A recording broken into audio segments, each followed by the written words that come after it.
I'm Marcus Chen, 28 years old. 3 weeks ago, at my grandmother's funeral reception, my father grounded me in front of 40 relatives like I was still 12 years old. What he didn't know was that his lawyer was standing in the doorway with documents that would destroy everything he'd built his life on, including the lie about who I really was. Before I continue, please take a moment to like and subscribe, but only if you genuinely want to know how this story ends. Drop a comment telling me where you're watching from and what time it is there. Now, let me take you back to where this all began. I grew up in Westchester County, New York, in a house that cost $2.3 million but never felt like home. My father, Richard Chen, was a corporate litigation attorney at Morris & Klein LLP in Manhattan, pulling in around $850,000 a year. My mother, Patricia Chen, spent her days at the Greenwich Country Club and her nights planning charity galas where she could remind everyone how perfect our family looked. The problem? I didn't fit the picture. My older brother David was everything they wanted. Harvard Law, following Dad's footsteps, engaged to a senator's daughter, driving a Mercedes-AMG GT that cost more than most people's houses. At family dinners, Dad would clap him on the shoulder and say things like, "This is what excellence looks like." Then he'd look at me. I was the art school dropout, the disappointment, the one who'd wasted their money on a degree from Pratt Institute that I never finished. What they didn't know, what they never bothered to ask, was that I'd left school to start my own graphic design agency. Chen Creative Solutions was small, quiet, and mine. I had 12 employees, clients like Anthropic and Tesla, and I was pulling in about $340,000 a year in profit. But to my parents, I was working odd jobs with computers, out of a shabby little office in Brooklyn. "When are you going to get a real job, Marcus?" My mother would ask this at every family gathering, her voice pitched just loud enough for the cousins to hear. "David's making partner soon. What are you making, t-shirts?" The truth was more complicated. I'd designed the user interface for an app that had 4.7 million downloads.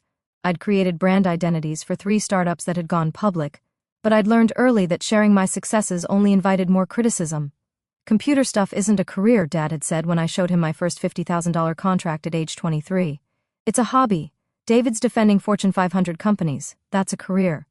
So I stopped sharing. The family dynamics had always been skewed, but it got worse after Grandma May moved in with my parents 5 years ago. She was my father's mother, a tiny woman who'd immigrated from Taiwan in 1972 and built a small empire of real estate properties across Queens and Brooklyn. She owned 17 apartment buildings, a commercial plaza in Flushing, and had a portfolio worth approximately $23 million. She also had dementia. I visited her every Sunday without fail. I'd sit in her room at my parents' house. They'd converted the ground floor library into a bedroom for her, and we'd look through old photo albums. Sometimes she knew who I was. Sometimes she called me by my grandfather's name. But she always smiled when I walked in.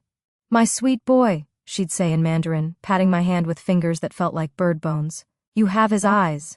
My parents visited her maybe once a week, usually just long enough for Dad to check that the home health aide was doing her job. David hadn't seen her in 8 months. But every Sunday there I was. 3 years ago, Grandma May had what the doctors called a moment of clarity. She asked to see her attorney, a man named Howard Westfield, who'd handled her affairs for 30 years. They met privately in her room for 2 hours. When Mr. Westfield left, he nodded at me in the hallway with an expression I couldn't read. The next week, Grandma May squeezed my hand and whispered, "I took care of you, Marcus, remember that?" I thought she was confused again. I smiled and nodded. 2 weeks ago, Grandma May died peacefully in her sleep at age 86. The funeral was held at Ferncliff Cemetery in Hartsdale, the same place where Judy Garland and Malcolm X were laid to rest.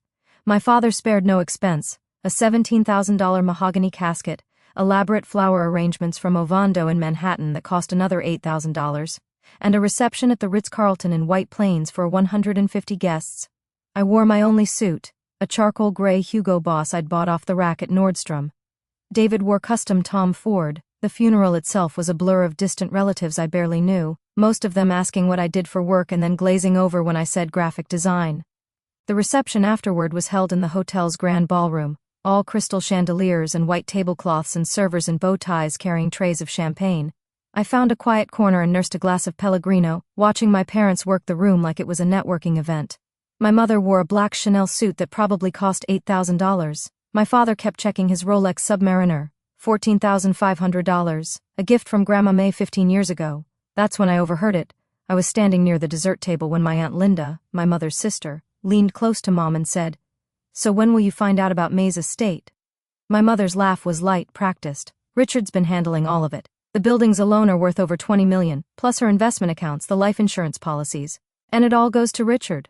"Of course, He's the eldest son, that's how these things work. She paused. David will inherit most of it eventually, we've already discussed it. My stomach turned cold. I wasn't mentioned, not once. But then I never expected to be. Grandma May's assets would go to my father, and my father would ensure David got everything.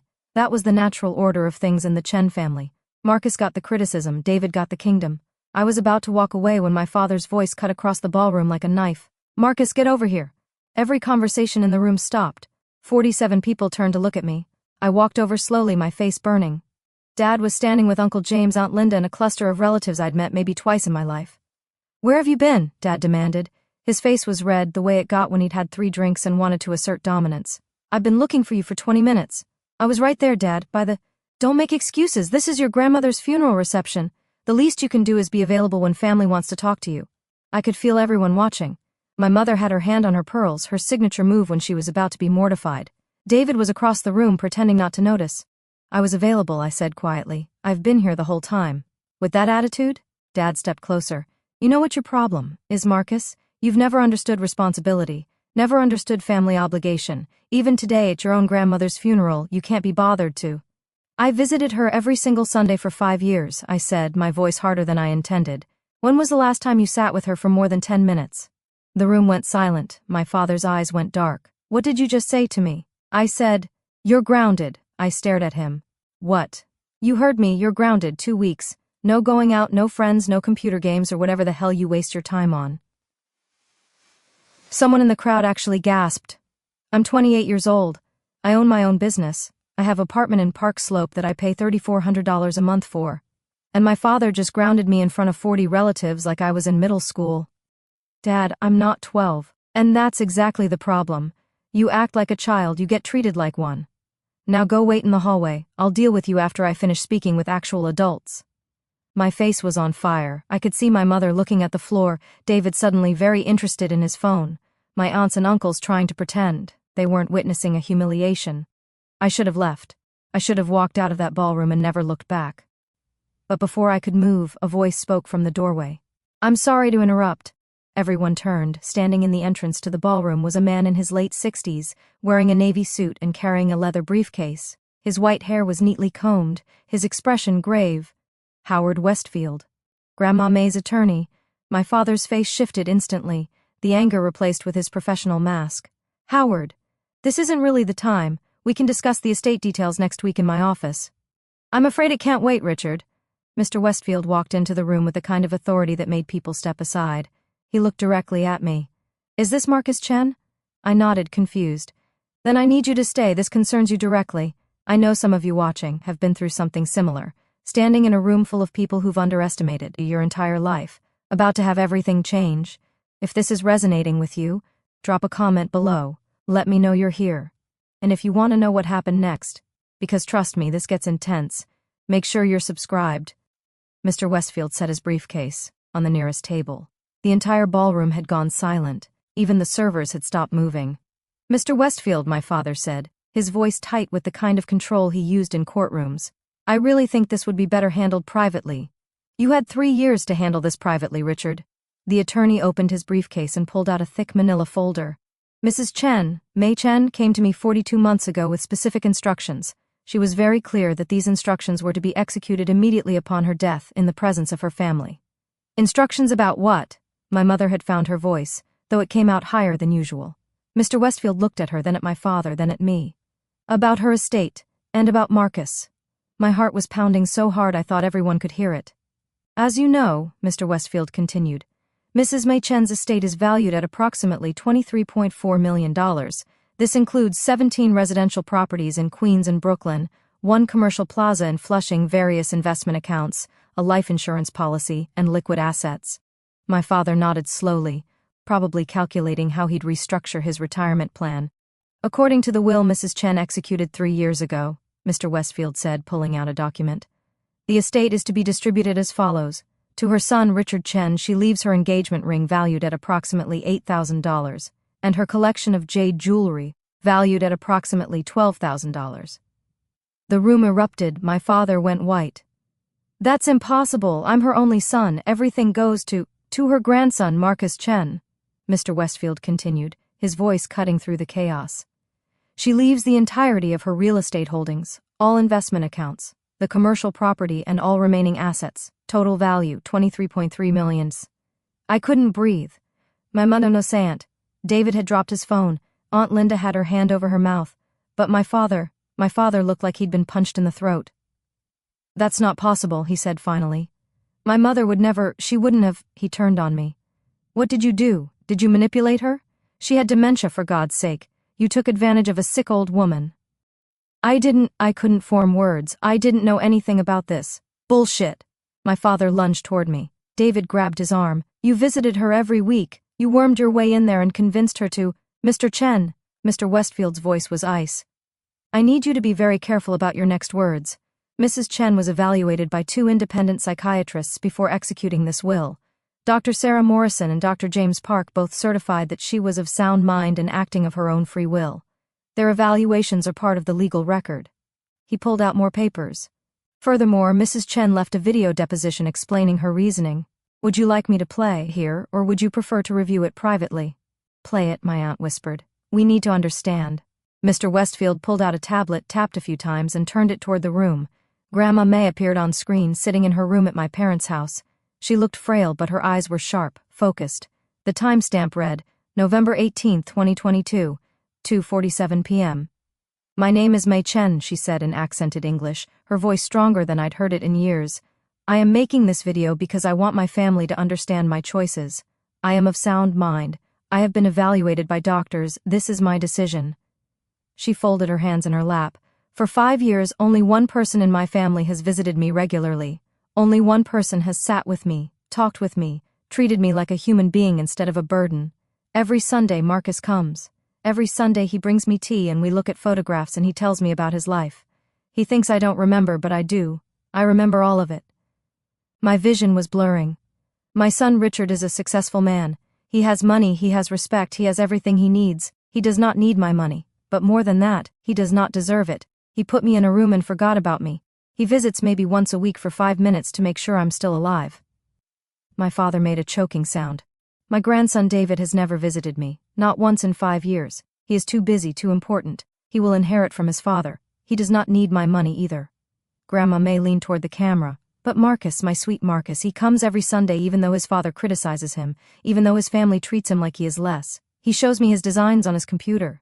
He tells me about his business. He thinks I don't understand, but I do. He built something from nothing just like I did. He is like me. She smiled. So I give him everything, not because I want to punish Richard or David, but because Marcus has shown me that he understands what matters. Family is not about money or success. It is about showing up. It is about caring. It is about being there even when it is hard. The video ended. The ballroom was absolutely silent. Mr. Westfield put the tablet away. The will is ironclad. It's been reviewed by 3 independent attorneys. Mrs. Chen's wishes are clear and legally binding. He pulled out another document and handed it to me. My hands were shaking so badly I almost dropped it.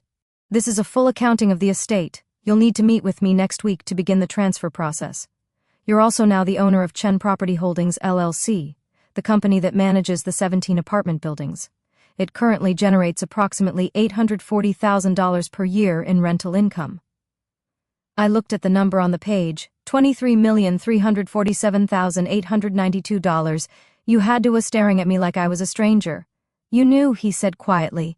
You had to have known. I didn't. My voice came out hoarse. I swear to God I had no idea. Richard. Mr. Westfield's tone was sharp.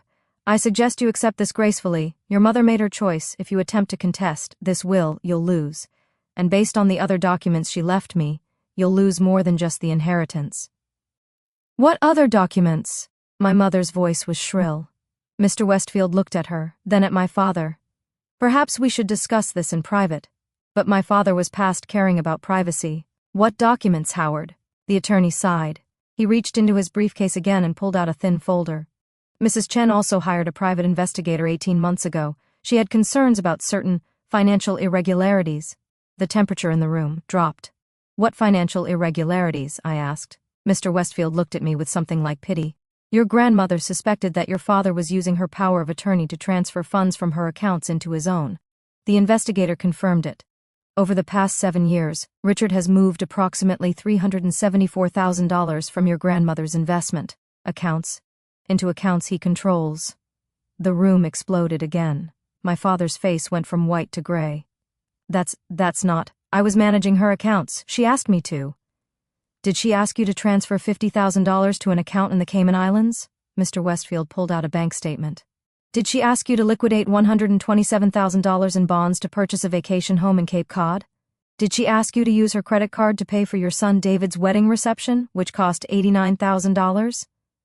David made a strangled sound. These are all documented. Mr. Westfield laid the papers on the table like playing cards. Bank transfers dated and notarized, credit card statements with your signature, Richard, property deeds in your name, purchased with funds from accounts you held power of attorney over. My mother grabbed my father's arm.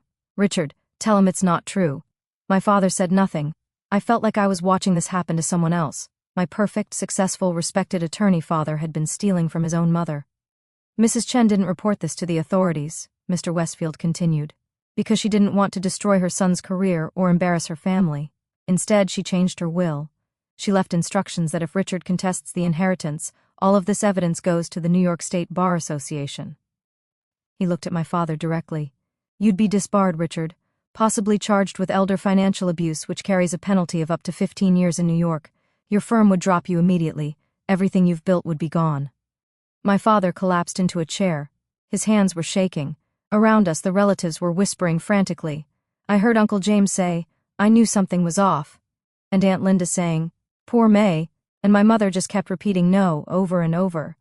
I looked at my father, this man who'd spent my entire life making me feel small, worthless, inadequate, and felt nothing. No anger, no satisfaction, just a strange hollow numbness. Why? I asked quietly. He looked up at me. His eyes were red. You wouldn't understand.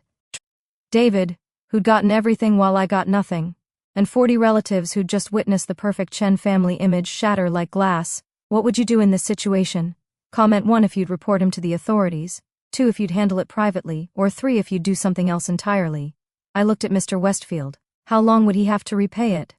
I'd recommend a 5-year payment plan with interest, approximately $6,500 per month. I watched my father's face. That was manageable for him, but it would hurt. It would be a constant reminder every month for 5 years. Private, I said finally, but I want full documentation, and he doesn't get a dime of Grandma's estate. Not the jewelry, not a photograph, nothing. Mr. Westfield nodded. I'll draw up the papers. My father looked at me with something between relief and hatred. Thank you. Don't thank me, I said. Thank Grandma May. She's the one who didn't want to destroy you completely. I would have called the police. I turned to Mr. Westfield. Can we meet tomorrow? I need to get out of here. Of course. My office, 10 a.m.? I'll be there. I looked around the ballroom one last time. At my mother crying into her hands. At David staring at the floor. At the relatives who'd watched me be humiliated. And then watched the truth come out. For what it's worth, I said to the room, I really did love her. This isn't about the money. It never was. Then I walked out. That was 3 weeks ago. The next day I met with Mr. Westfield for 4 hours. He walked me through every property, every account, every asset. The 17 buildings were all in good condition, managed by a property company that Grandma May had used for years. The commercial plaza had 3 stable tenants. The investment accounts were diversified and healthy. I inherited $23,347,892. I also inherited a family that would never speak to me the same way again. My father signed the repayment agreement. He's been making payments, like clockwork. $6,500 on the first of every month, automatically withdrawn from his account into a restitution fund. Mr. Westfield sends me confirmation each time. I don't know if Dad resents me or fears me or just wants this to be over. We haven't spoken since the funeral. My mother called once, 2 days after everything came out. She wanted to explain that she hadn't known about the stolen money, that she'd always thought I was smart and capable even if she hadn't shown it, that maybe we could have lunch sometime. I told her I'd think about it. I haven't called back. David sent a text. I didn't know. About the money or the will. I'm sorry for everything. I responded, okay, we haven't talked since. The relatives have been quiet except for Aunt Linda, who sent me a card that said, your grandmother was very wise, so are you. As for me, I sold 3 of the apartment buildings for $4.2 million and put the money into a trust for educational scholarships for first-generation college students. Grandma May would have liked that. I kept the commercial plaza and the remaining 14 residential buildings. The rental income covers all my living expenses and then some. Chen Property Holdings LLC is now my full-time focus. Along with Chen Creative Solutions, I hired a property management company that specializes in affordable housing. We're keeping rents reasonable and maintaining the buildings properly. Grandma May never wanted to be a slumlord. She wanted to provide good homes for working families. I'm continuing that. I moved out of my Park Slope apartment into a brownstone in Fort Greene that I bought outright for $1.8 million. It has a garden where I'm learning to grow vegetables. Grandma May would have loved that too. I'm in therapy now. Processing 28 years of being told I wasn't good enough, smart enough, successful enough. Turns out that kind of thing leaves marks. My therapist, Dr. Rebecca Huang, is helping me understand that my worth isn't determined by my family's opinion of me. Some nights I still wake up wondering if it was all a dream. Then I remember sitting with Grandma May on those Sunday afternoons, showing her my design work on my laptop, telling her about my clients and my team. She'd nod and smile, and sometimes she'd say, "You're just like me, we build things." She was right. Last week I framed the last photo we took together, her in her chair, me sitting beside her, both of us smiling at the camera. It was taken 6 months before she died on a Sunday afternoon.